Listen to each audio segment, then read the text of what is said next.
अस्सलाम वालेकुम नाज़रीन, मुबाइसा में आप सभी का खैर मकदम है। मैं हूं आपका मेज़बान सैयद बाकर। आज के इस प्रोग्राम का अनवान हमने कौमी हालात और आलमी मंजर रखा है। आज हम बात करेंगे मुल्की हालात पर भी नज़र डालेंगे और इसके साथ साथ बैनुल अक़वामी जो हालात बने हुए हैं, जो सूरत हाल है, उस पर भी हमारी नज़र होगी। आज हम बात करेंगे ऑपरेशन सिंदूर के हवाले से भी और बिलावल भुट्टो की जानिब से इंडस वाटर ट्रीटी के हवाले से जो एक धमकी आमेज़ जो लहजा इस्तेमाल हुआ है, उस पर हम बात करेंगे और हमारा जो जवाब था। और फिर इसके साथ साथ भारत शंघाई ताउन काउंसिल में भारत की जानिब से दहशतगर्दी के हवाले से जिस तरह से फिर एक मरतबा दुनिया को दो टोक अंदाज में ये बता दिया गया कि हम किसी सूरत दहशतगर्दी के मामलात को बर्दाश्त नहीं कर सकते और किसी भी तरह से इस हवाले से डायरेक्टली इनडायरेक्टली कोई भी तरह का कोई हम इनसे न रब्त रख सकते हैं और ना ही कोई कंप्रोमाइज़ कर सकते हैं। और इसके साथ साथ अगर हम देखें तो एक जानिब हम दहशतगर्दी के हवाले से दुनिया को अपने मौक़िफ़ से वाकिफ़ करवा रहे हैं और ख़ुद दहशतगर्दी से हम कितना मुतासिर हैं उस हवाले से हम दुनिया को ये ख़ायल करने की कोशिश कर रहे हैं। लेकिन दुनिया की बड़ी ताकत जिसके हवाले से अगर हम देखें तो उनकी जानिब से कॉल आता है, तो जो अब तक इल्ज़ाम लग रहा है कि क्यों आपने जंग बंदी की, यानी भारत ने, मोदी सरकार ने, तो बहरहाल मोदी सरकार इसको मुस्तरद करती रही है। लेकिन बहरहाल ये मामला डोनाल्ड ट्रंप रिपीट करते जा रहे हैं। लेकिन साथ ही ठीक है, ये तो बात अपने मकाम पर है, फिर एक मरतबा भारत को मुश्तइल करने वाली बात और पाकिस्तान को जो है यानी वो मकाम देने की बात, तो इस पर भी आज के इस प्रोग्राम में हम बात करेंगे कि हम जितना शिद्दत से दहशतगर्दी के ख़िलाफ़ और पाकिस्तान के ख़िलाफ़ हम अपना एक मौक़िफ़ ज़ाहिर कर रहे हैं और दुनिया को ख़ायल करना चाह रहे हैं। लेकिन ये दुनिया की जो सबसे बड़ी ताकत जिसको समझा जाता है वो पाकिस्तान की तारीफ़ में लगी हुई है। पाकिस्तान के फ़ौजी सरबराह को बुलाया जा रहा है। तो क्या मामला है, क्या मतलब किस तरह का ये भद्दा मजाक है भारत के साथ, इस पर भी बात करेंगे। और हम बात करेंगे गुज़िश्ता रोज़ हमने संविधान हत्या दिवस मनाया, संविधान हत्या दिवस मनाया। और किस वजह से बनाया? इसी वजह से मनाया कि मुल्क में इमरजेंसी के 50 बरस हो गए हैं। तो बहरहाल वाकई इमरजेंसी किसी भी जमहूरी मुल्क में एक दाग है, दाग। तो उसी दाग को अक्सर और बेशतर होता ये कि तारीख़ के साथ बाज़ चीज़ों को भुला दिया जाता है। लेकिन बकौल वज़ीर दाखिला अमित शाह के बाज़ वो वाक़यात मामलात होते हैं जिनको भुलाया नहीं जाना चाहिए बल्कि याद रखना चाहिए ताकि वो आइंदा ना हो सकें, ताकि हम उसको याद करके उसके नुकसानात और उससे होने वाली तबाही को जो है उसके चर्चे में लाकर आगे ऐसा ना हो, इसलिए उसको याद रखा जाना चाहिए। इसी वजह से संविधान हत्या दिवस भारत मना रहा है। और फिर जिस तरह से मैंने अर्ज़ किया, ईरान इजराइल जंगबंदी और गाज़ा में जिस तरह से देखें तो आज सुबह ही की अगर हम बात करें तो 51 फ़लस्तीनी शहीद हुए हैं और मगरिबी किनारा में 3 शहीद हुए हैं और इजरायली बर्बरियत बदस्तूर जारी है। लेकिन एक बात ये सामने आ रही है, रिपोर्ट सामने आ रही है कि हमास में एक किस्म की नई जान पैदा हो गई है कि वो शिद्दत के साथ हमले कर रहे हैं। ये और बात है कि इजराइल की जानिब से इसका इजहार नहीं किया जा रहा, जिसका नतीजा ये है कि यानी 7 इजरायली मारे गए हैं। इसके अलावा और भी मारे गए बताया जा रहा है, इसको इजराइल ज़ाहिर नहीं कर रहा है। इस पर भी हम बात करेंगे। और फिर आलमी ताकतें, यानी ये जो ईरान और इजराइल के दरमियान हुआ, इसके बाद दुनिया का नक्शा क्या है, क्योंकि एक किस्म की बेचैनी पैदा हुई यानी खलीजी मुल्क, खलीज अरब में भी, खलीज फ़ारस में भी।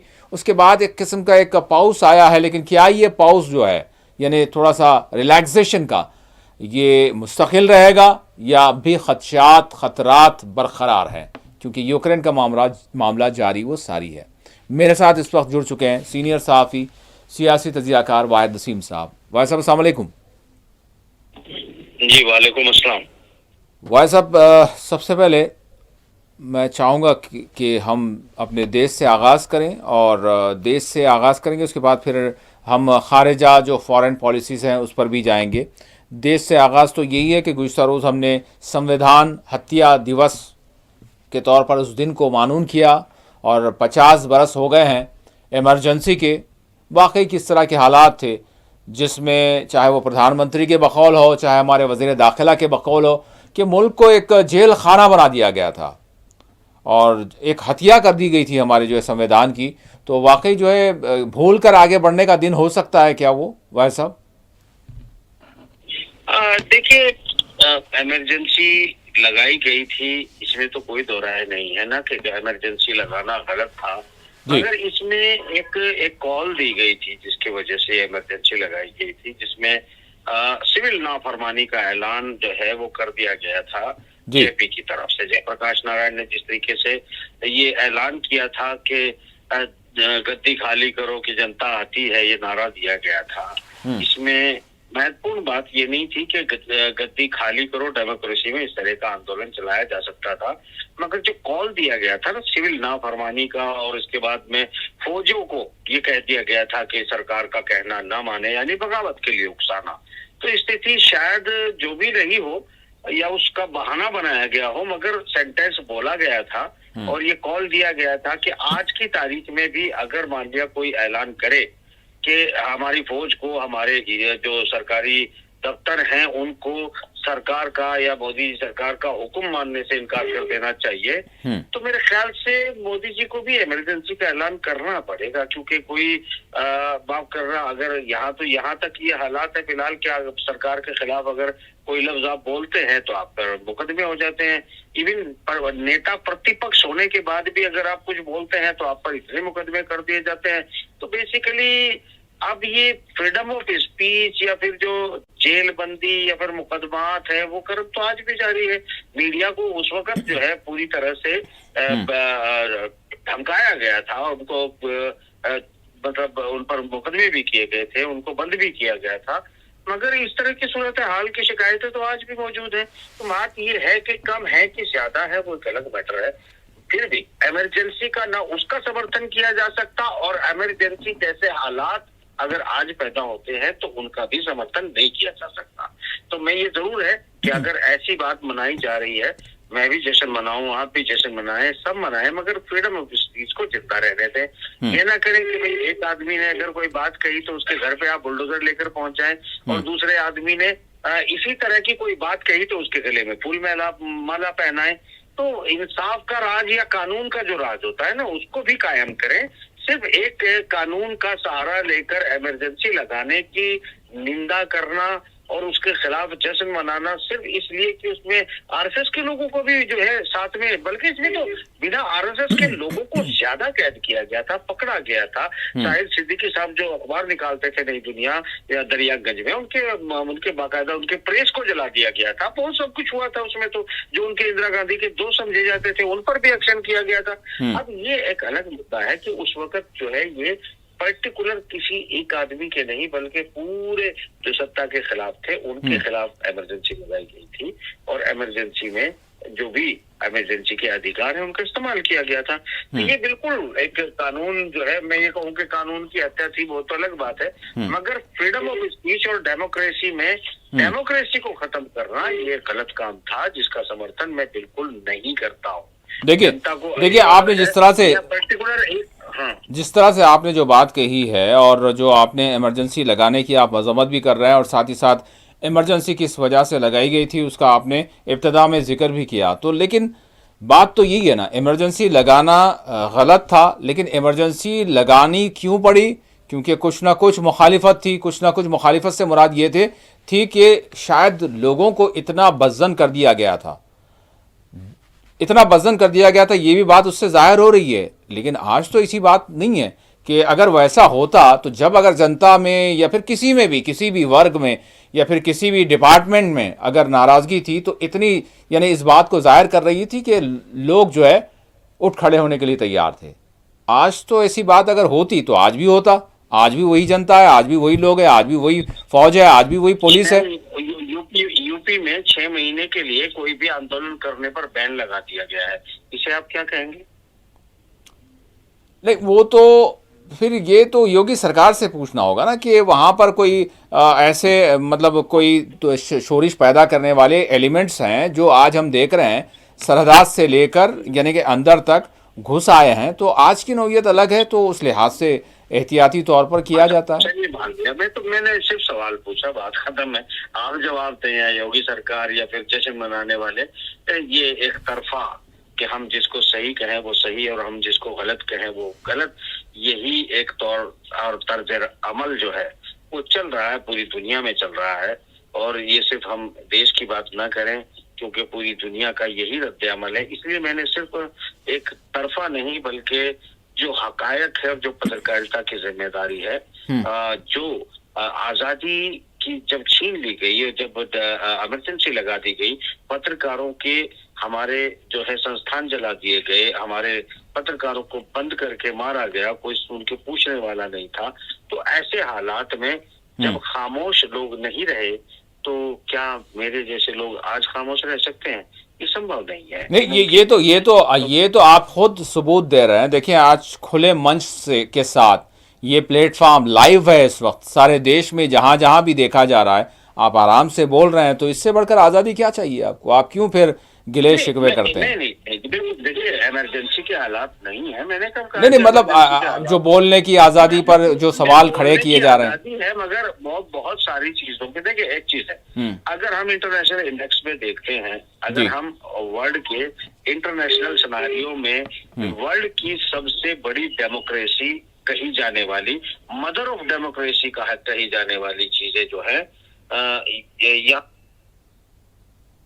जी, वैसे आवाज ब्रेक, मेरी आवाज कट गई थी, मैं बताना चाहता हूँ। देखिए, बात क्या है कि अगर आप मदर ऑफ डेमोक्रेसी हैं, तो फिर आपको आपका जो फ्रीडम ऑफ स्पीच है जर्नलिज्म का, उसका इंडेक्स 149 नंबर पे वर्ल्ड में, यानी 148 देश आपसे कम पाबंदी लगाते हैं दुनिया के। आपके जो मतलब 148 में देखिए पूरी दुनिया आ जाती है। 148 देश जो हैं आपके, वो पाबंदी लगाते हैं कि वो ये कहते हैं कि भाई हम भारत से ज्यादा आजादी अपने फ्रीडम ऑफ स्पीच के तहत देते हैं और जर्नलिज्म को हम देते हैं। ये इंटरनेशनल इंडेक्स कह रहा है, ये मैं नहीं कह रहा हूँ। वो साजिश है दुनिया की साजिश है दुनिया की भारत के खिलाफ। सुनिए, देखिए, नंबर 1 डेमोक्रेसी होने के बावजूद अगर आप 149वें नंबर पर आते हैं फ्रीडम ऑफ स्पीच में, तो फिर ये आपको सोचना चाहिए। हाँ, मगर इसमें मैं ये जरूर कहूंगा कि इसमें अकेले सरकार का दबाव हो इसलिए आते हैं, ऐसा भी नहीं है। सरकार का ही इसमें रद्द-ए-अमल हो, ऐसे भी नहीं है, क्योंकि एक और इंडेक्स है इंडियन मीडिया के लिए। वर्ल्ड का सबसे झूठ बोलने वाला, फेक मीडिया जो है, गलत खबर चलाने वाला, वो भारत का मीडिया वर्ल्ड के नंबर 1 पे। जैसे हम डेमोक्रेटिक वैल्यू यानी डेमोक्रेसी के तौर पर नंबर 1 डेमोक्रेसी है वर्ल्ड की, वैसे ही हमारा जो मीडिया है वो नंबर 1 झूठा है पूरी दुनिया का। तो ये भी वर्ल्ड इंडेक्स है।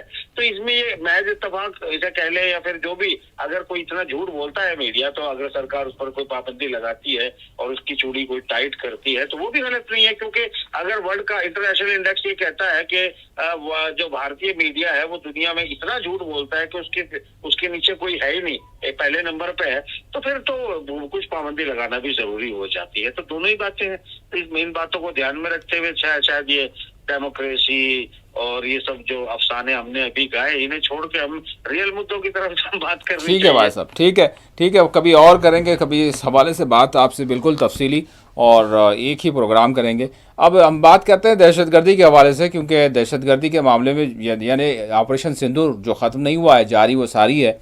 अभी आज भी अगर हम देखें तो उधमपुर में, वहाँ पर जो है बसंतगढ़ में इनकाउंटर हुआ है, एक मिलिटेंट मारा गया है, और अभी शायद 3 या 4 जो है वहाँ पर इम्कानात है कि छुपे हुए हैं, और वहाँ से अपडेट्स ले रहे हैं। बहरहाल इलाके को पूरा घेर लिया गया, और ये मिलिटेंसी के ख़िलाफ़ जो है कार्रवाई इधर भी जारी है, फिर ऑपरेशन सिंदूर जो अलहदा से है वो भी जारी है। तो मैं आपसे जानना चाहूँगा कि हम दुनिया को देखें, भारत दहशतगर्दी से बड़ा मुतासिर रहा है, और इसी वजह से ऑपरेशन सिंदूर किया गया, और दुनिया को पूरा वाकिफ़ करने के लिए हमारे पार्लियामेंटेरियंस गए। लेकिन इसके बावजूद सवाल अब यहाँ पर ये हो रहा है कि शंघाई ताउन काउंसिल में भी, जिस तरह से हमारे वज़ीर दिफा ने खुलकर बताया और हम बता रहे हैं, लेकिन दुनिया का जो रद्द-ए-अमल है, और बिलखुसूस दुनिया का जो मुखिया बना फिरता है यानी अमेरिका, उसका जो तो रवैया है भाई साहब, उस हवाले से मैं जानना चाहूँगा कि हमको किस तरह का एक मौक़िफ़ लेना चाहिए अमेरिका के ख़िलाफ़, डोनाल्ड ट्रंप के ख़िलाफ़, जिसको हम दहशतगर्द करार दे रहे हैं। वो उसको आई लव बोल रहा है, वो उसकी तारीफ़ें कर रहा है, उसके जो है फ़ौजी सरबराह को बुलाकर जो है उसको नवाज रहा है। मतलब समझ में नहीं आ रहा, थोड़ा आम लोग इस हवाले से सवाल कर रहे हैं। देखिए, मैं बकर साहब एक बात हमेशा आपके साथ बातचीत में, डिबेट में 12 सालों में जी। और अलग से अखबारों में लिखे जाने वाले संपादक ये, और मैंने तमाम चीजों में एक बात हमेशा देश के जिम्मेदार लोगों को ये समझाने की कोशिश की है हाँ। कि हमें अपने आतंकवाद की जो डेफिनेशन है उसे हमें अलग से डिफाइन करना चाहिए, क्योंकि हर देश के आतंकवाद की डेफिनेशन अलग है। मगर अमेरिका चूंकि दुनिया का चौधरी है, वो चाचा चौधरी जो है वो जिसे आतंकवादी घोषित कर दे वो आतंकवादी, और जिसे वो आतंकवादियों पर कार्रवाई करने वाला चौधरी या मुखिया घोषित कर दे तो वो मुखिया। तो एक तरफ हमारी नजर में या हमारी बुक में पाकिस्तान और पाकिस्तान के जो टेररिस्ट हैं वो एक बड़े आतंकवादी है जो हमारे खिलाफ अपनी कार्रवाई करते हैं, और उसी को चाचा चौधरी जो है अमेरिका वो छोटा चौधरी बना देता है कि आतंकवादियों के खिलाफ कार्रवाई करने वाला बेहतरीन देश जो है वो पाकिस्तान है, और वही आतंकवादियों के खिलाफ जो है यूनाइटेड नेशन यानी पूरे वर्ल्ड की तरफ से फैसला करेगा कि किसे आतंकवादी माना जाए या क्या कार्रवाई आतंकवादियों के खिलाफ की जाए। तो आपकी तमाम जो कोशिशें हैं वो एक, अगर चाचा चौधरी की रैयत में यानी उसी की पंचायत में आप एक वोटर हैं तो फिर आपको सोचना चाहिए और बताना चाहिए अपनी देश की जनता को कि आप चाचा चौधरी की पंचायत में एक वोट हैं, तो वो वोट से ज्यादा आप कुछ नहीं है। अगर ज्यादा है तो आपको कि तुम किसे चौधरी बनाते हो हम नहीं जानते, अगर हमारे खिलाफ कोई आतंकवादी गतिविधियों को बढ़ाएगा तो हम उसके खिलाफ बिना परमिशन, बिना इत्तला हम उस पर हमला करेंगे, ये सारा चाहिए। जैसे देखिए इजराइल ने कोई अमेरिका की बात नहीं मानी, यूनाइटेड नेशन की बात नहीं मानी, उसको ईरान पे हमला करना था कर दिया। ईरान ने क्या किया वो तो अगले फेज में आप बात करेंगे, उस पर अलग बात लेंगे। सवाल खुद मुख्तारी का है, तो खुद मुख्तारी तो ये थी कि हमला कर दिया। अगर तमाम ऑपरेशन सिंदूर जारी है और ऑपरेशन सिंदूर के बाद पाकिस्तान को जिस तरीके से I love Pakistan, my darling Pakistan, my darling journalist की ये इस तरह के जुमले अगर ट्रम्प बोल रहा है तो मुझे ऐसा लग रहा है जैसे बकरा ईद के बकरे को ना वो बेसिकली चने खिला रहा है, बादाम खिला रहा है और वो उसको पानी पिला के फूल माला डाल रहा है, क्योंकि वो जानता नहीं ट्रम्प के हमारे जो मोदी जी है उन्होंने ऑपरेशन सिंदूर को जारी रखा है और अब वो कम है नहीं, तो इसका मतलब जो है कुर्बानी के लिए पाकिस्तान के बकरे को तैयार कर दिया। ये जो आप अभी सूचना दे रहे हैं तो भाई साहब आप ये बोल रहे हैं जिस तरह से हमारी हिंदी मीडिया में भी इशारा देते हुए बताया जाता है कि ट्रम्प वही कर रहा है जो प्रधानमंत्री कहीं ना कहीं अंडरस्टैंडिंग है, कोई ना कोई जो है केमिस्ट्री है कि जो है प्रधानमंत्री जो चाहते हैं वही जो है ट्रम्प पाकिस्तान के हवाले से कर रहे हैं, जिस तरह से आप कह रहे हैं कि वो तैयार कर, तो देखिए ऐसा बोल रहे हैं आप। फर्स्ट नंबर दुनिया के पहले नंबर पे झूठे मीडिया की तरह, मैं झूठा नहीं, मैं तो अंदेशा बता सकता हूँ, वो उसका मतलब कर रहा है मोदी। नहीं भाई साहब आवाज ब्रेक हुई आप। 14 बार बेइज्जती कर चुका है प्रधानमंत्री की, और अगर प्रधानमंत्री को अब भी शर्म नहीं आ रही और ऐसे मीडिया पे तो लानत है, ये तो सीधी बात है। ऐसा मैं कुछ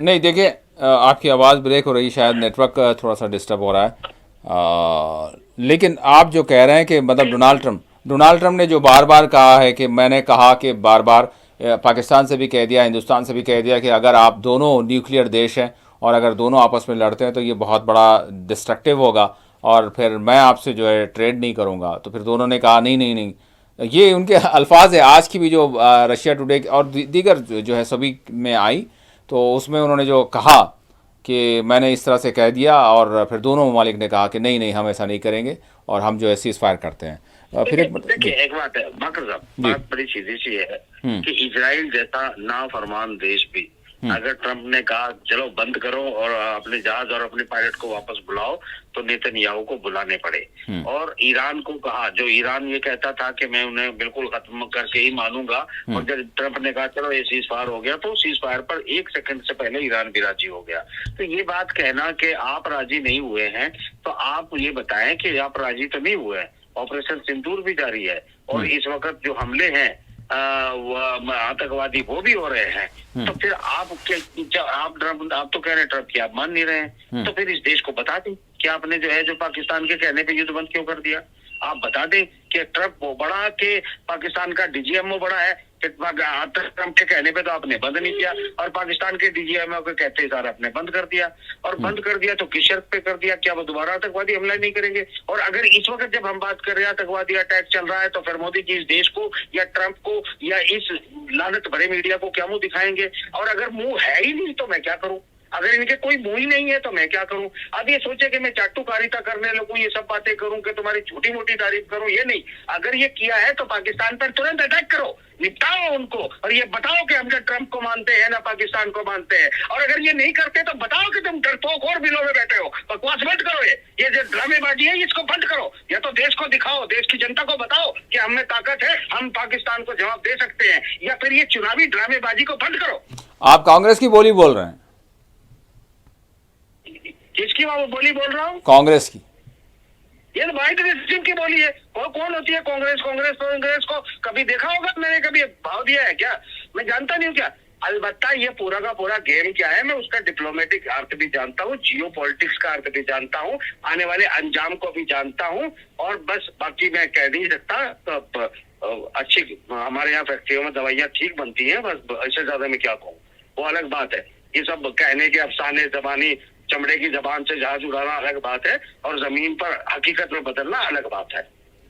ठीक है, आपने ये कह दिया। ठीक है, अगर आप ये कह रहे हैं कि अगर पड़ोसी मुल्क इस तरह की हरकतें कर रहा है और तो फिर हमको जो है कर देना चाहिए। यकीनन ये तो देश ने, सारे देश ने प्रधानमंत्री को पूरा ये आश्वासन दे दिया था, सारी अपोजिशन सभी ने जो है ठहर कर, और वही उसका नतीजा भी रहा कि बड़ा ज़बरदस्त तरीके से ऑपरेशन किया गया।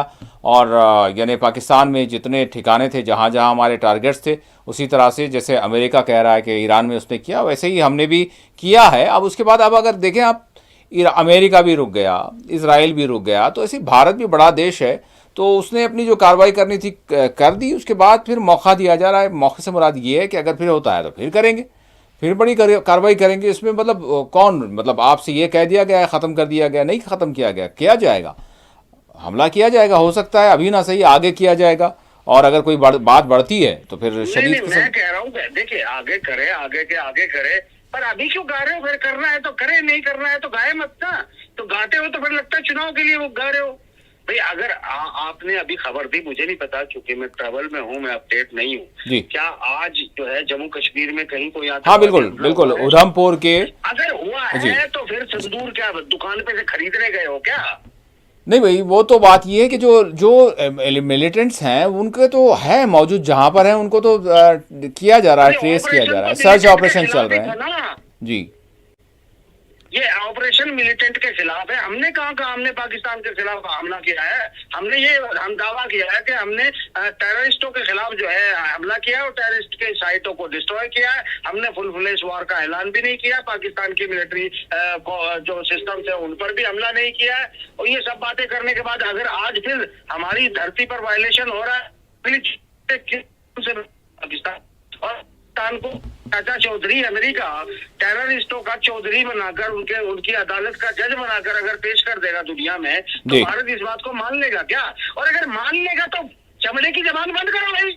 अगर तुमने जो मान लेना है कि जब हम जो भी कहोगे हम चाचा चौधरी की बात नहीं मानते, ट्रम्प की बातें नहीं मानते, हमारी अपनी सॉवरेनिटी है, ऊपर से फिर तुम ये भी साबित करते हो कि तुम उसके बगैर मूत भी नहीं सकते। नहीं ठीक है वाया साहब, आप सख्त अल्फाज पाकिस्तान पे हमला क्यों नहीं करते हो?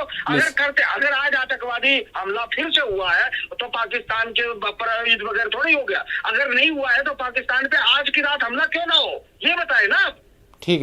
ठीक है, आप इस बात का जो है बिल्कुल इत्मीनान रखें कि अगर ऐसी हरकतें होती हैं तो पहले कह दिया गया ना, मतलब पुलवामा के वक्त भी कहा गया था कि अगर फिर होगा तो फिर सख्त जवाब दिया जाएगा। जवाब दिया गया। रियासी के वक्त भी हुआ तो कहा गया कि सख्त जवाब दिया गया। और उसके बाद फिर अब पहलगाम का वाक़या हुआ तो कहा गया कि सख्त जवाब दिया जाएगा, दिया गया। अब भी फिर अगर नहीं सुधरेंगे तो फिर होगा तो फिर देंगे जवाब। मतलब जवाब तो देते रहेंगे, आप बिल्कुल मुतमईन रहिए, फिर होगा थोड़े दिनों के बाद। हो सकता है कि बड़ी कार्रवाई की जाए और जो है आप जैसा चाहते हैं वैसा हो जाए। बिल्कुल ठीक है, चलिए आगे बढ़ते हैं। बड़े आप तल्ख बातें करते हैं। मैं कम चाहता हूँ, अमेरिका ज़्यादा चाहता है। नहीं ये बात जो है ना, मैं कम चाहता हूँ, अमेरिका ज्यादा चाहता है बेसिकली। देखिए अभी फिर आप लोग यही कर रहे हैं, आप लोग सारे यही कर रहे हैं, चाहे वो बाज पत्रकार हों आपके जैसे, या फिर ये अपोजिशन वाले, ये यही कर रहे हैं। जब कहते हैं, मुतालबा करते हैं कि करो, जब नहीं करते हैं तो बोलते हैं कि क्यों नहीं कर रहे हैं। अब जब कर देंगे तो फिर बोलेंगे नहीं, अमेरिका ने बोला इसलिए आपने किया। मतलब ये तो ईमानदारी की बात नहीं है। ये बात नाकर साहब, इस बात को भी आपको समझना पड़ेगा जी। हम जब ये कहते हैं कि करते क्यों नहीं करो, हाँ। तो इसलिए कहते हैं कि आप करते कम हो और गाते ज्यादा हो, और गाना आपका बंद नहीं होता, कार्रवाई बंद हो जाती है। अभी आप बोल रहे हैं करेंगे, तो अभी आप बोल रहे हैं अगर करेंगे तो भी तो अमेरिका की वजह से करेंगे। बढ़ जाता है, सुनिए, आपके गाने का वॉल्यूम 10 गुना बढ़ जाता है और कार्रवाई का वॉल्यूम घट के 0 रह जाता है। अगर ये करने के बाद आप गाना कम कर दो तो हमें कोई जरूरत नहीं है कहने की कि तुरंत हमला करो, भाई स्ट्रेटेजिकली करना।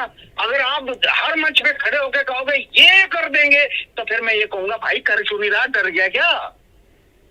नहीं, करेंगे बिल्कुल अच्छी तरह से करेंगे। ऐसा करेंगे कि फिर उसके बाद जो है दुनिया देखेगी, और करते रहे हैं और करेंगे बिल्कुल। लेकिन आप ये अल्फाज वापस ले लीजिए, सभी ये अल्फाज वापस ले लीजिए कि किसी चाचा की वजह से, किसी चौधरी की वजह से, किसी ट्रम्प की वजह से ना कोई चीज़ रुकी है, ना कोई चीज़ करेंगे। हम आज़ाद देश हैं और मोदी जी के हाथ में देश है ये। जी, मैं एक बात कहना चाहता हूँ। हाँ जी। मुझे नहीं पता डिप्लोमेसी की कितनी समझ है, कितनी नहीं है। अगर ट्रम्प ये कहता है कि मैंने पीस डील करा दिया, मेरी अपनी ओपिनियन में हमें कहना चाहिए था कि ठीक है भाई साहब, तूने करा तो दिया, पर तूने गारंटी ले ली क्या भारत जो है पाकिस्तान जो है भारत पे कभी आतंकवादी अटैक नहीं करेगा। हमने मान लिया तूने पीस डील करा दी, पर पीस डील अधूरी है। आगे आइए, बैठिए, एग्रीमेंट साइन कराइए, हमारा पीओ के खाली कराइए, और खाली करा के कहिए कि पाकिस्तान अब कभी जो है भारत पे अटैक नहीं करेगा। ठीक है, हम तेरी बात मान लेते हैं। तो उसके बाद जलील कौन होगा? ट्रम्प होगा या पाकिस्तान होगा? झूठा साबित कौन होगा? ट्रम्प होगा या पाकिस्तान होगा? अब हम ये भी कर रहे हैं कि हमने ट्रम्प की बात भी नहीं मानी। तो ट्रम्प की बात अगर हमने नहीं मानी तो हमने क्या पाकिस्तान की बात मानी? और अगर हमने पाकिस्तान की बात मानी तो वो क्या हमारा रिश्तेदार हो गया? क्या हमने वो टारगेट अचीव कर लिया? ठीक है, 4 लोगों की भाई साहब मतलब शूट कर दिया, या ठीक है, पाकिस्तान से हमने उसे वापस ले लिया?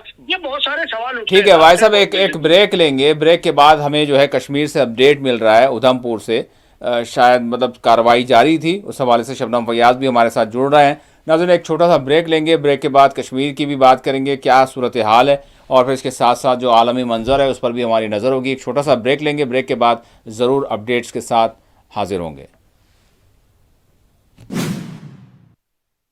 नाज़रीन, ब्रेक के बाद मुबाहिसा में आप सभी का दोबारा खैर मकदम है। हम कश्मीर का रुख करते हैं। हमारे नुमाइंदे शबनम फैयाज हमारे साथ इस वक्त जुड़ चुके हैं। उधमपुर में जिस तरह से आपने देखा कि इनकाउंटर वहाँ पर शुरू हुआ, और किस तरह की सूरत हाल है, क्या वहाँ से अपडेट है, और फिर साथ ही साथ चूँकि अभी हम ब्रेक से पहले बात कर रहे थे कश्मीर की, जम्मू कश्मीर की सरहदात की, और फिर 3 जुलाई से यहाँ पर अमरनाथ यात्रा का भी आगाज़ होने जा रहा है, और यकुम मुहर्रम यानी मुहर्रमुल हराम का चाँद भी नज़र आ गया। तो कल से यानी मुहर्रम की मजालिस वगैरह वो भी शुरू हो जाएंगी। तो बहरहाल शबनम हमारे साथ जुड़ चुके हैं। शबनम, अस्सलाम वालेकुम। जी शबनम, मेरी आवाज़ मिल रही है आपको? शबनम, आपको मेरी आवाज़ मिल रही है?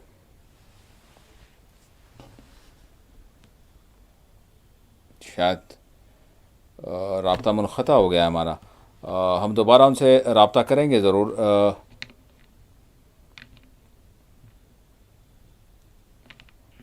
और नाज़रीन, जिस तरह से अगर हम देखें तो ये तस्वीर जो आप देख रहे हैं ये उधमपुर के बसंतगढ़ की है, जहाँ पर इनकाउंटर शुरू हुआ था।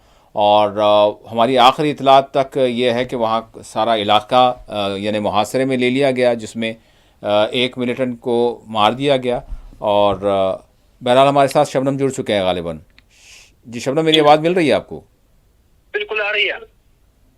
जी शबनम, आवाज़ मिल रही है मेरी? जी। हाँ शबनम, मैं जानना चाहूँगा कि सबसे पहले उधमपुर के बसंतगढ़ से क्या अपडेट्स हैं वहाँ पर, चूँकि जिस तरह से ऑपरेशन शुरू हुआ था। जी शबनम। देखिए, जो बसंतगढ़ उधमपुर का इलाका है, यहाँ पे कई बार इस तरह की खबरें मौसूल हो रही थी कि यहाँ पे मिलिटेंट्स का एक ग्रुप है जो मूवमेंट में रहता है, और उनका जो है पीछा करते हुए लगातार उनको सर्च ऑपरेशन के जरिए ट्रेस करने के लिए वो ऑपरेशन चलाए जा रहे थे। लेकिन आज जब ये इस तरह का ऑपरेशन फिर शुरू किया गया तो क्योंकि गोलियां की जो आवाजें सुनी गई और पहले कुछ सेकंड्स तक जो फायरिंग हुई, उसके बाद ये फायरिंग का सिलसिला बंद रहा और जो फोर्सेज है, फौज है, उन्होंने इस पूरे बसंतगढ़ इलाके जो जंगलात का इलाका है यहाँ पे इसको घेरे में लिया और जहां जहां उनको लग रहा था कि यहाँ पे मिलिटेंट्स मौजूद है वहां पे तलाशी ली गई और इस दौरान अभी तक जो है एक मिलिटेंट के मारे जाने की खबर मौसूल हुई है और जबकि ऑपरेशन लगातार जारी है। जी, बताया जा रहा है कि जैसे 3 से 4 इम्कान है कि वहाँ मौजूद है, तो यहाँ पर सवाल ये है कि अभी मिलिटेंट्स यानी हमारे इधर सरहदात में यानी सरगर्म है, इससे ये बात मिल रही है क्योंकि अब 3 जुलाई से अगर हम देखें तो अमरनाथ यात्रा भी है और बहुत सारे इंतजामात यानी किए जा रहे हैं और बहुत बड़ा एक चैलेंज भी होता है सरकार के लिए। जी शबनम। बिल्कुल, देखिए ये जो मिलिटेंट्स का एक ग्रुप वहां पे ये खबरें बताई जा रही है कि 5 से 6 मिलिटेंट्स जो है वो उनका ग्रुप यहाँ जो उनकी मूवमेंट है, ये खबरें अभी तक मौसूल हुई है लेकिन अभी तक एक मिलिटेंट के मारे जाने की खबर है। लेकिन जितना आपने कहा कि अगर 6 का ग्रुप है इस दौरान जो फिर श्री अमरनाथ जी यात्रा जो है वो 3 जुलाई से शुरू हो रही है, तो इस पर जो लेफ्टिनेंट गवर्नर मनोज सिन्हा है उन्होंने आज प्रेस कॉन्फ्रेंस भी की। उन्होंने कहा कि सिक्योरिटी का जो है आला इंतजाम किया गया है, मुख्तलिफ ग्रिड्स जो है, दायरे जो है वो बनाए गए हैं, CCTV जो है वो लगाए नस्ब किए गए हैं और इस बार जो मीडिया जो वहाँ पे लोग जाएंगे उनकी भी बिल्कुल जो है पूछताछ के साथ साथ जो इस हवाले से कि क्या कुछ उनके जो इदारे हैं उस सब का जो है ये जायजा लिया जाएगा। उसके बाद ही जो है इन लोगों को वहां जाने की इजाजत होगी। ये जो मीडिया की बात कर रहा हूँ तो आप ये महसूस कर सकते हैं कि आम लोग जो है उनको किस तरह की जो है बंदिशें होंगी और कुल मिला के चाहते हैं कि जो वाक़ा पेश आया था उस वाक़े को देखते हुए ही इस तरह के इक़दाम या इंतजाम किए गए हैं ताकि जो यात्रा है जिसमें हजारों लोग आ सकते हैं तो उनके जान माल की हिफाजत को यकीनी बनाना। इससे अगर ये यात्रा जो है बेहतर तरीके से अपने अंजाम तक पहुंच सकती है तो जाहिर सी बात है इसके बाद सयाहों की आमद भी मुमकिन हो सकती है। इसीलिए इस यात्रा को बेहतर तरीके से, आसान तरीके से अंजाम तक पहुंचाने के लिए सिक्योरिटी के आला इंतजाम किए गए हैं, जो आज लेफ्टिनेंट गवर्नर मनोज सिन्हा ने अपनी प्रेस कॉन्फ्रेंस में भी कहा। जी शबनम, यहाँ पर मैं चूँकि 8 मुहर्रम के हवाले से ही बात सामने आई है, लेफ्टिनेंट गवर्नर ने 8 मुहर्रम का जो रिवायती जो रास्ता है श्रीनगर का तो उस हवाले से इजाज़त दी है और तो उस हवाले से मैं भी जानना चाहूँगा कि मुहर्रम की जो सरगर्मियाँ हैं, क्योंकि कश्मीर में जो हालात पहलगाम का वाक़या हुआ उसके बाद क्या जो शेड्यूल है या फिर जो यानी मुहर्रम के जुलूस हैं उसमें कोई तब्दीली लाई गई है, किस तरह के इंतजाम किए जा रहे हैं? आखिरी सवाल करूँगा और क्योंकि बड़ी हसास सूरत हाल है। जी बिल्कुल, हिंदू मुस्लिम भाईचारा हमेशा यहाँ रहा है। जम्मू कश्मीर काफिर वादी कश्मीर के लोगों ने इसकी मिसाल कायम की है और आज लेफ्टिनेंट गवर्नर मनोज सिन्हा ने बिल्कुल मुहर्रम हराम का जो जुलूस होंगे, जो इस तरह के प्रोग्राम्स होंगे उस हवाले से कहा, खासकर 8 मुहर्रम हराम की जब हम बात करते हैं उन्होंने कहा कि जो गाइडलाइंस पिछले साल बनाई गई थी उनकी गाइडलाइंस के तरीकेकार पर फिर उनको फॉलो किया जाएगा और उसी तरह उस जुलूस को निकलने की इजाजत दी जाएगी। और ये जाहिर सी बात है इस जुलूस को कितने बंद से नहीं होंगी, लेकिन जिस तरह मैंने कहा कि हालात जो रहे हैं बैसरन पहलगाम के बाद तमाम तरह जो है उन चीजों को देखा जा रहा है। हसास इलाकों में सिक्योरिटी के इंतजाम सख्त किए जा रहे हैं और हर जगह इस तरह का बंदोबस्त किया गया है कि किसी भी इस तरह के कोई इस तरह का वाक़ा पेश ना आए जिससे फिर ये कहा जाए कि हालात बहुत अतर से तो इस तरह क्यों किया गया, क्योंकि काफी जिम्मेदारी रहती है लेफ्टिनेंट गवर्नर पर, क्योंकि सिक्योरिटी जो है उनके मातहत आती है और यही वजह है उन्होंने तो इजाजत का एक जो है इशारा दिया है। ये जुलूस निकाला जाएगा लेकिन इसमें भी सिक्योरिटी का बेहद जो है अच्छा बंदोबस्त होगा और जहाँ मुहर्रम हराम के जो ये आयाम है इसके साथ साथ श्री अमरनाथ जी की यात्रा, तो ये दोनों चीजें एक साथ जब चलेंगी तो जाहिर सी बात है एक भाईचारे की जो मिसाल हमारे मुल्क की है, जो आबादी कश्मीर या जम्मू कश्मीर की है, वो फिर एक बार देखने को मिलेगी। इस पर लेकिन इंतजामिया हो, सरकार हो, हर एक की निगाहें इस पे है, कहीं ऐसा वाक़ा पेश ना आए जिससे फिर माहौल में जो है गड़बड़ पैदा हो जाती है। ठीक, बहुत बहुत शुक्रिया शबनम। फिर अगर कोई मज़ीद अपडेट हो तो ज़रूर आप हमको जो है दे सकते हैं। Thank you. भाई साहब, यहाँ पर अब हम बढ़ते हैं ईरान और इज़राइल के दरमियान जो जंगबंदी हुई इस हवाले से। इसके बाद अब क्या हम ये समझें कि जो है एक लंबे अरसे के लिए यानी इस हवाले से कोई अब बड़ा कोई मामला नहीं होगा, और ख़ित्ते में जिस तरह से खलीज अरब में बिलखुसूस एक गैर यकीनी जैसी सूरत हाल बन गई थी, वो सारे ख़तरात टल गए हैं। और ये जानना चाहूँगा मैं आपसे। जी जी भाई साहब। जी जी जी, जरा एक बार हाँ, मेरा सवाल ये है कि ईरान और इज़राइल के दरमियान जो जंगबंदी हुई इसके बाद क्या हम ये इत्मीनान कर सकते हैं, क्योंकि खलीज अरब में न सिर्फ इज़राइल और ईरान में जो एक दूसरे पर हमले कर रहे थे, लेकिन जैसे ही अमेरिका के बेसिस पर हमले हुए तो उसके बाद खलीज अरब में भी एक बेचैनी गैर यकीनी पैदा हो गई थी। तो अब वो चीज़ एक लंबे अरसे तक, बल्कि हम कहेंगे कि मुस्तकिल तौर पर जो है वो ख़तरात टल गए हैं। मेरे ख्याल से देखिए, जो एक ड्रामा था, जो एक भय था, वो खत्म हो गया दोनों तरफ का। दोनों तरफ का हो गया।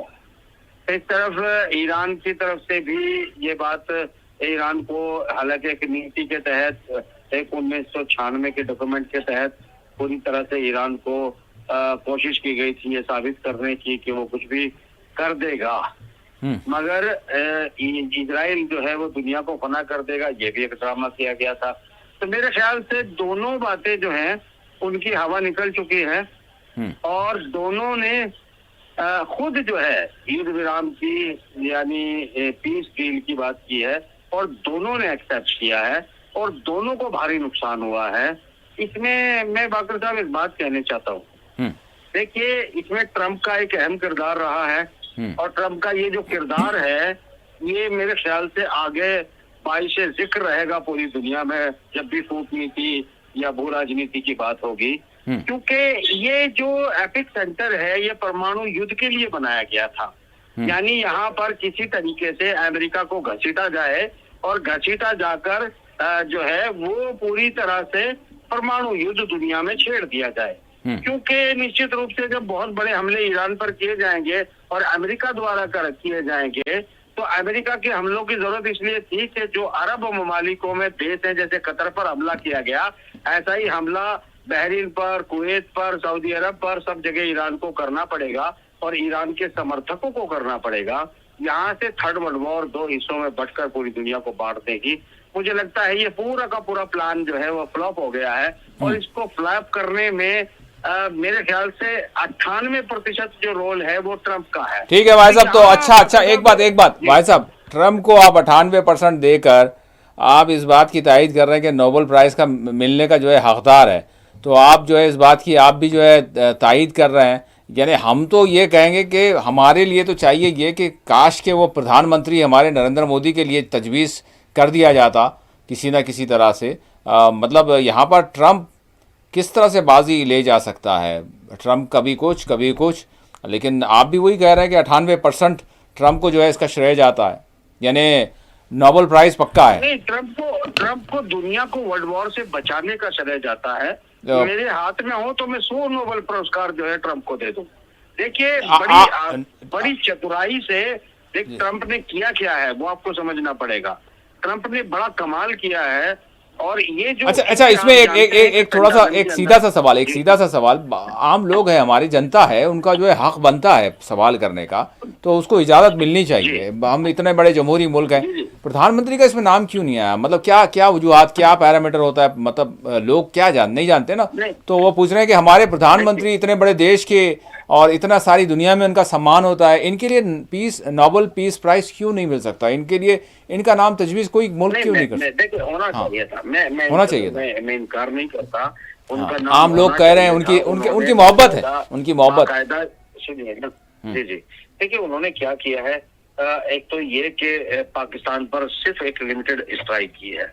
अच्छा, ये कि उसको युद्ध से रोका जाए, और दूसरा उन्होंने यूक्रेन में जाकर कहा था कि ये युद्ध का नहीं बुद्ध का देश है। हाँ। उसके बाद वो अलग बात है कि थोड़ा सा नंबर जो कम किए वो हमारे विदेश मंत्री ने किए, कि उन्होंने कहा कि भाई हमें जो है ज्ञान नहीं, हमें युद्ध में पार्टनर चाहिए। तो वो कुछ दिन पहले कहते हैं कि युद्ध का नहीं बुद्ध का देश है, और फिर विदेश मंत्री कहते हैं कि हमें युद्ध में पार्टनर चाहिए, सलाह नहीं चाहिए।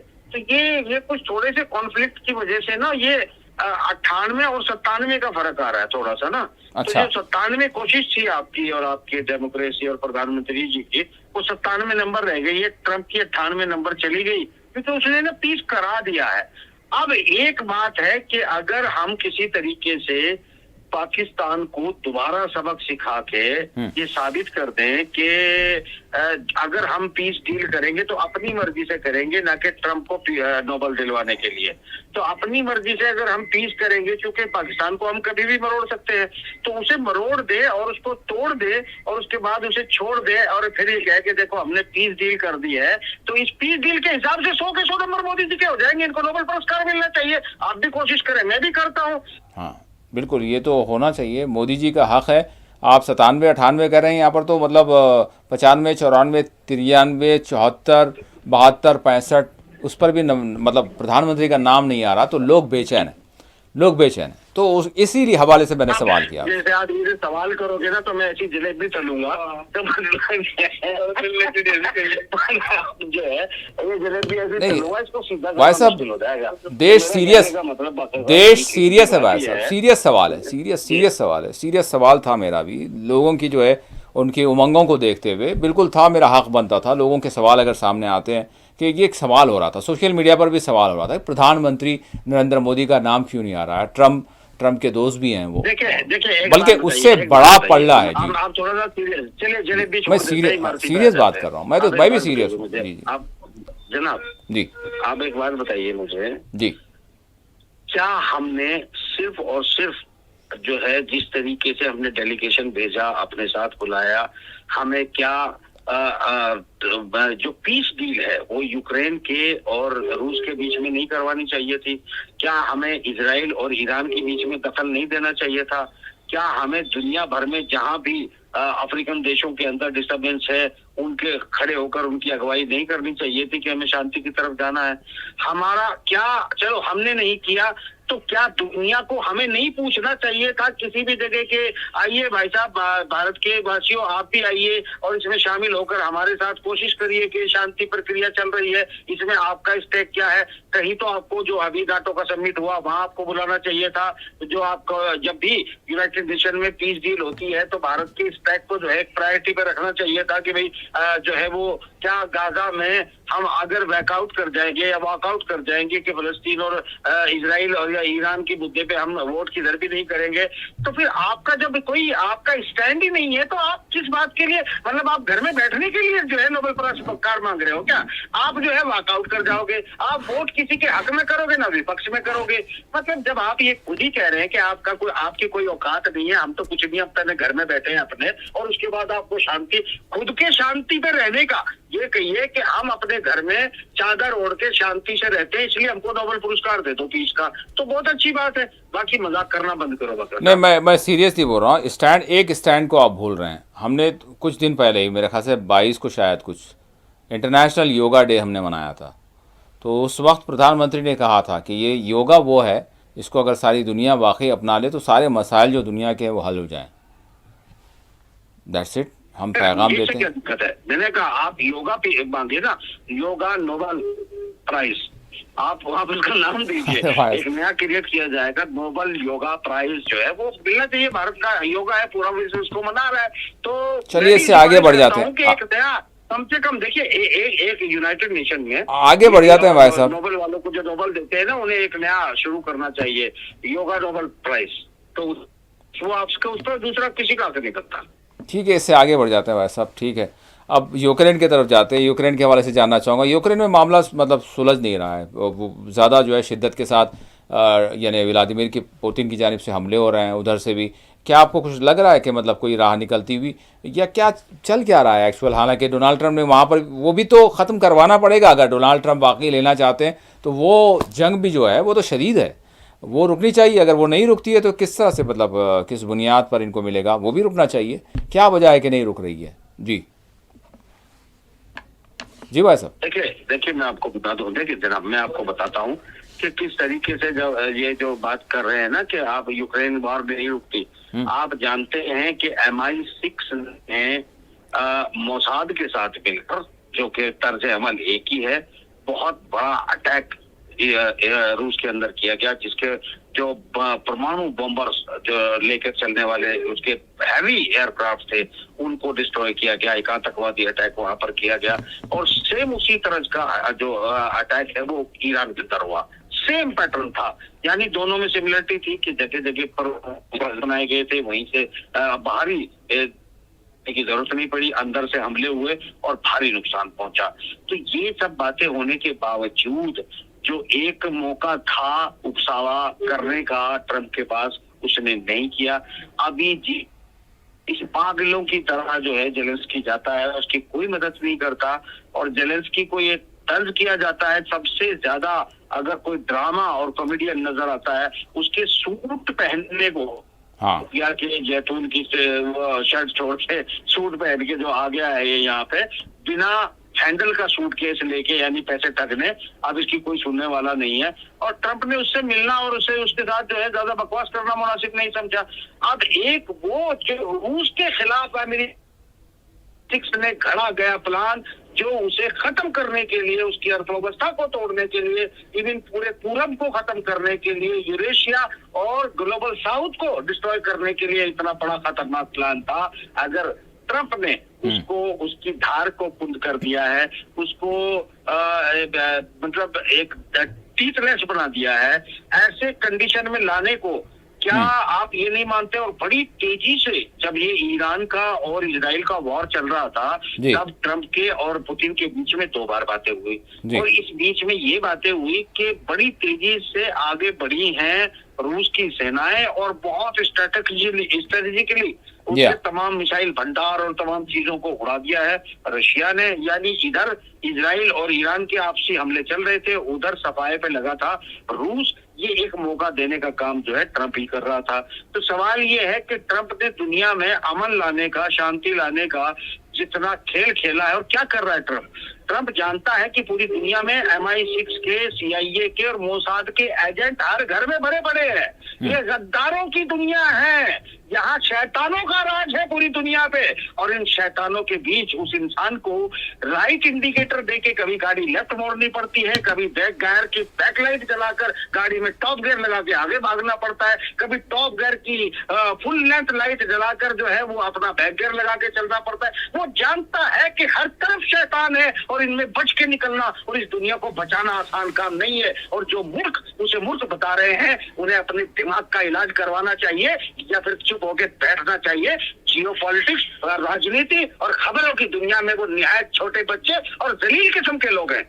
भाई साहब, इस वक्त ट्रंप को 2 तरह की अगर हम देखें तो एक तो वो खुद ट्रंप को जो है खुद मुल्क में जो है मुखालिफत का सामना है, दूसरी जानिब अगर हम देखें तो कुछ भक्त ऐसे हैं जो ट्रंप से चाहे कोई ताल्लुक़ रहे ना रहे वो उसका जो है उसको जो है ऐसा सम्मान देते हैं कि भाई क्या कहा जाए, उसकी जो है जीत के लिए जो है प्रार्थनाएं करते हैं, हवन करते हैं, ऐसे भी लोग हम देखते हैं।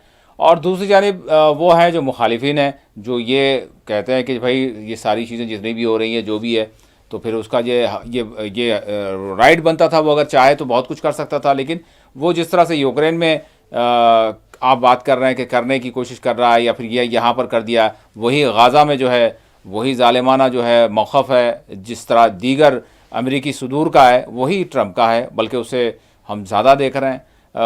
कुछ यहाँ पर कोई बात नहीं नज़र आ रही कि नोबेल प्राइज़ लेने के लिए कोई गाज़ा में कुछ करे।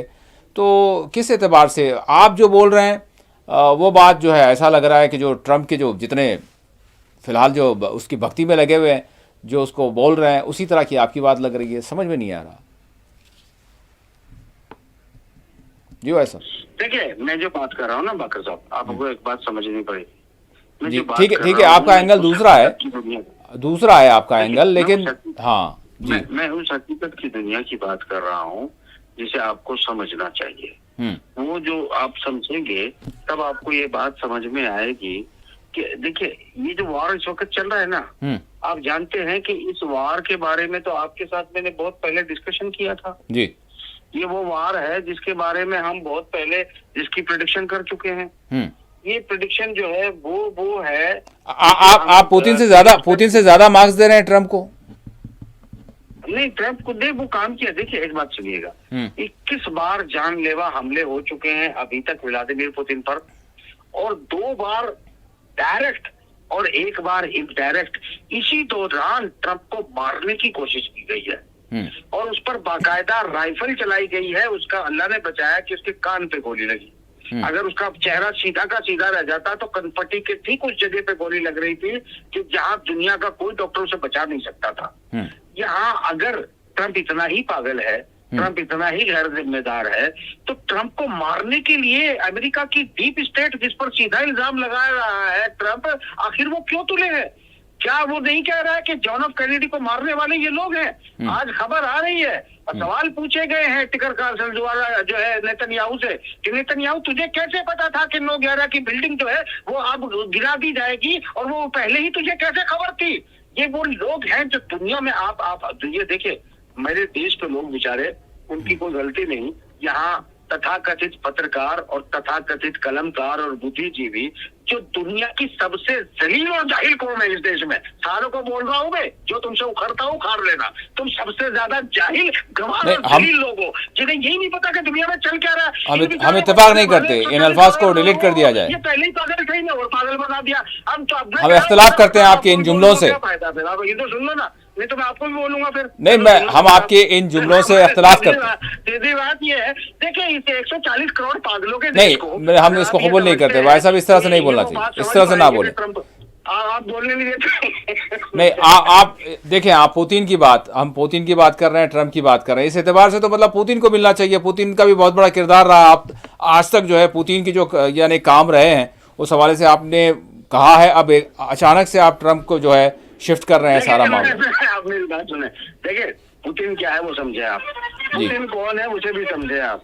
पुतिन वो है जो इस वक्त इस पूरी दुनिया को अपनी मर्जी से चला रहा है और उन तमाम शैतानों से टकरा रहा है।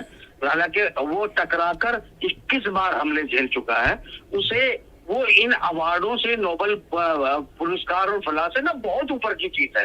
ये जहाँ नोबेल पुरस्कार और दुनिया की सोच खत्म होती है, वहां से व्लादिमीर पुतिन जो है शुरू होते हैं। आप क्या समझते हैं? मतलब आप क्या व्लादिमीर पुतिन जैसे लोगों को नोबेल पुरस्कार ऑफर करके आप जो है पुतिन जैसे महान व्यक्तियों की तौहीन कर रहे हैं? आप समझिए, अच्छा। ये सब जैसे बच्चे जिनको पुतिन लेके आते हैं, पालते हैं, प्लांट करते हैं, ये खिलौने उनके लिए बहुत है। आप सोचिए, कहाँ राजा भोज, कहाँ गंगू तेली, और तेलियों के बड़े अच्छा बजा रहे हैं। भाई साहब ठीक है, हमारे पास 2 मिनट नहीं है, 2 मिनट नहीं है। अब तो कम से कम नोबेल प्राइज जो है, पीस प्राइज, उसका तो मतलब जो सम्मान उसका है उसका वो तो बरकरार रहने दीजिए। मतलब ऐसा भी मत करिए, ठीक है। मैं 2 मिनट में आपसे बात करना चाहूँगा कि बहरहाल ठीक है भाई, अब यूक्रेन का, क्योंकि सारा यूरोप उससे जो है मुतासिर है बिलखुसूस, और उनकी भी तवानाई, उनको भी जो है सारी चीज़ों के प्रॉब्लम्स हैं, बहुत सारी चीज़ें। क्या आपको लगता है ये नोबेल प्राइज़ की दौड़ का मामला चल रहा है, क्या ये यूक्रेन का वार रुक जाएगा या फिर क्या, मतलब समझ के बाहर है? बिल्कुल 2 मिनट है हमारे पास जी, हो जाना चाहिए ना भाई, वो भी तो खत्म होना चाहिए। मैं आपको बताऊं कि यूक्रेन अभी थोड़ा सा चलता रहेगा। अच्छा। क्योंकि यूक्रेन को ना पूरी तरह कब्जा करना चाहता है रशिया।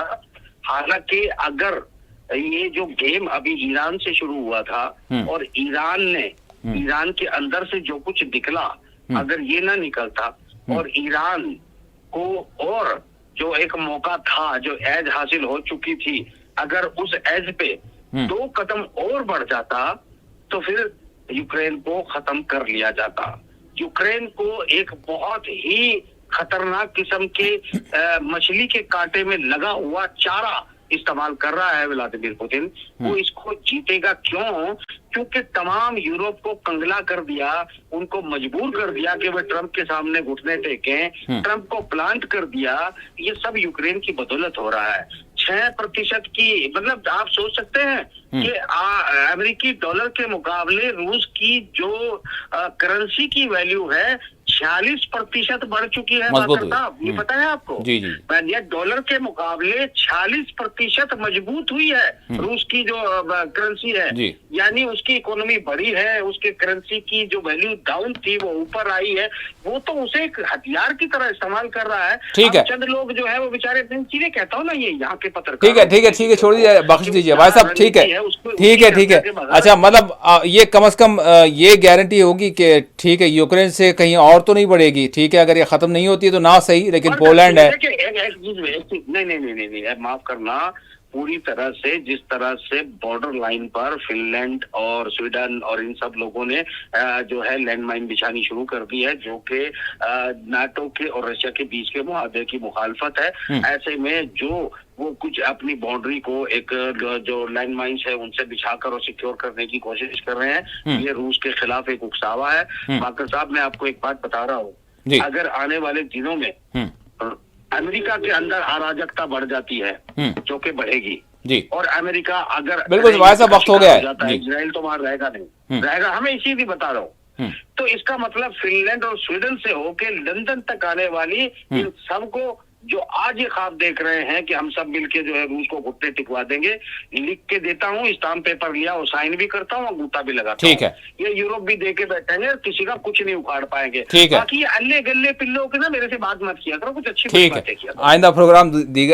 अलग से करेंगे और फिर जो मौजूदात रह गए हैं उस पर जो है बात करेंगे। बहुत बहुत शुक्रिया भाई साहब, आपने वक्त दिया। नाज़रीन, इसी के साथ खुसूसी प्रोग्राम मुबाहिसा अपने अख्ताम को पहुँचता है। अल्लाह हाफिज़।